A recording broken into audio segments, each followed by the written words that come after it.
పాము ఆకలి తీర్చడానికి కప్పకి మోక్షమిస్తాడు. అంతా ముక్కంటిలి.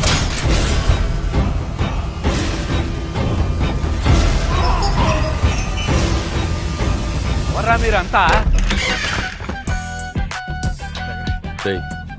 హోటల్ పెట్టాలంటే 50 లక్షలు అవుద్ది. దానికోసం ఏమని చేద్దాం రా మనం. అదేరా, ఏం చేద్దాం?